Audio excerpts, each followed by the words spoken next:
राज्य महिला आयोग के चेयरपर्सन रेणु भाटिया ने गुरुग्राम का दौरा कर महिलाओं के उत्पीड़न से संबंधित विषयों की सुनवाई की।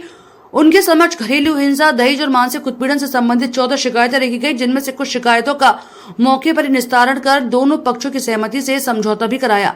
बैठक के उपरांत मीडिया प्रतिनिधियों से बात करते हुए रेणु भाटिया ने बताया कि गुरुग्राम में उनके समक्ष 14 शिकायतें रखी गई थी, जिसमें से 3 शिकायतें खारिज की गई और 2 शिकायतों की दोबारा सुनवाई की जाएगी। 2 शिकायतें क्लोज की गई। उन्होंने कहा कि कई बार जल्दबाजी में लिए गए फैसले आपके पूरे जीवन को प्रभावित करते हैं। ऐसे में आज की बैठक में शिकायत के संदर्भ में सुमित के साथ ही शायद इनमें आपसी सहमति बन सके, इसके लिए दोनों पक्षों का 10 दिन का समय दिया गया। इस प्रकार एक केस में पीड़ित महिला को पति के द्वारा प्रत्येक माह 5,000 गुजारा भत्ता देने के भी निर्देश दिए गए, जिसपे पुलिस अधिकारियों के नियमानुसार आवश्यक कार्रवाई करने के भी निर्देश दिए गए।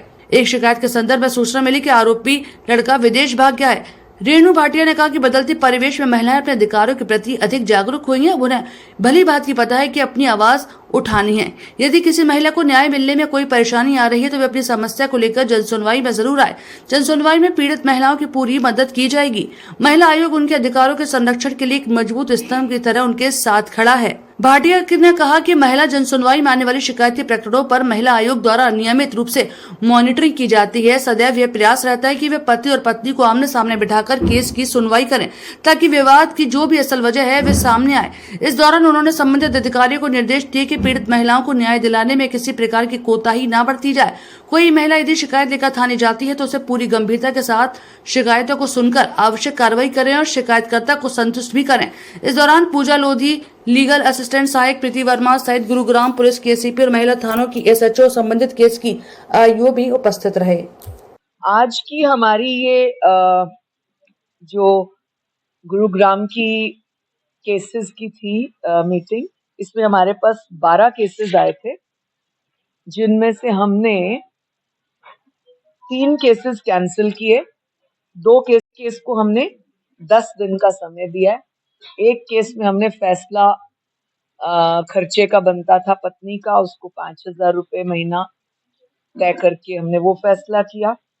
तो कुल मिला के इन 12 केसेस में एक ही केस ऐसा है जिसमें लड़का विदेश भाग गया है, गायब है, जो हमने पुलिस को इंस्ट्रक्शंस दिए हैं कि उस लड़के की पूरी छानबीन करके उसके परिवार के हमारे पास एड्रेसेस आ गए हैं, बहन का, माता का, उनमें उसकी छानबीन करके उसको किसी ना किसी तरीके पकड़ा जाए ताकि हम उस लड़की को न्याय दिला सकें।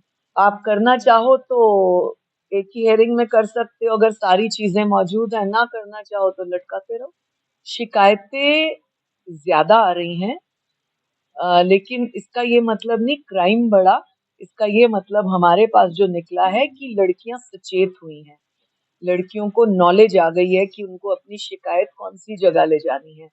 विमेन कमीशन और महिला एसएचओज उनकी कैसे हेल्प कर सकते हैं, ये उनको समझ आ गई है। इसलिए केसेस बढ़ रहे हैं परंतु सॉल्व हो रहे हैं।